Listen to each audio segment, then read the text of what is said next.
So what goes into getting AEO working and getting found on the LLMs like ChatGPT, Claude, Perplexity, Google AI search results, etc. So there's a lot that goes into it, but let me just give you a general breakdown of what we see working best.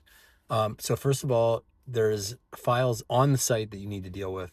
There's data that you need to deal with, metadata. You need to deal with things like llms.txt, which for most people probably doesn't exist unless you've already done some kind of AEO/GEO work before.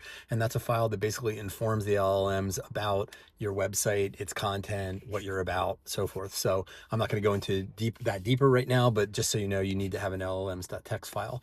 There's also metadata across the site that needs to be set a certain way to optimize it for search engines. And so one of the things we'll do initially is we'll run a report and we'll basically figure out what metadata on the site needs to be adjusted.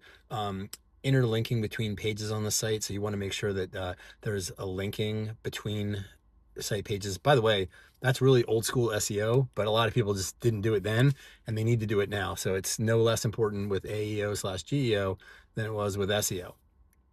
Content, making sure that you have lots of question and answer type content, FAQ type content, because the LLMs are very FAQ focused and that works very, very well.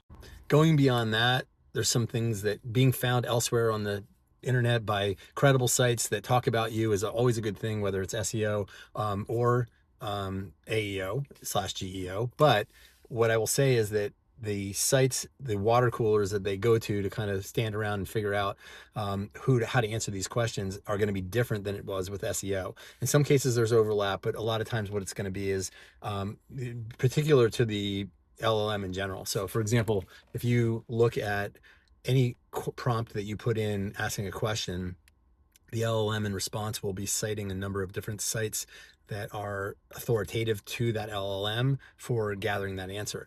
The good news is that unlike Google, who keeps everything very clandestine and doesn't ever tell you anything about their actual algorithm or how they rank things, the LLMs are a little bit more transparent. It's not like you know everything, but you definitely know some of the places that are being cited for as authorities in answering a particular prompt. So certainly putting a strategy in getting your brand mentioned in those places, listicles, mentions, social media sites, Facebook, Quora, Reddit, whatever it is, making sure that you're relevant there. And certainly there is a certain amount, despite what some people say, the rankings on SEO do influence some of the LLMs in terms of how they are listing people. They're going to find if you rank well in SEO, it's going to help you in AEO. That should not seem that strange, and it's not that strange, but it's not quite a one-to-one thing, and it depends on the LLM in question, how much it's being used. So you can do some experimentation yourself, but I've seen clients with zero AEO. They're like irrelevant to the LLMs, but they still get some references on them because of their good Google rankings. Anyhow, that's just some basics. I'll go into more detail on various subsections of that over time, but those are the things that we're looking at, amongst other things, in getting a brand found and visible to be cited by the LLM.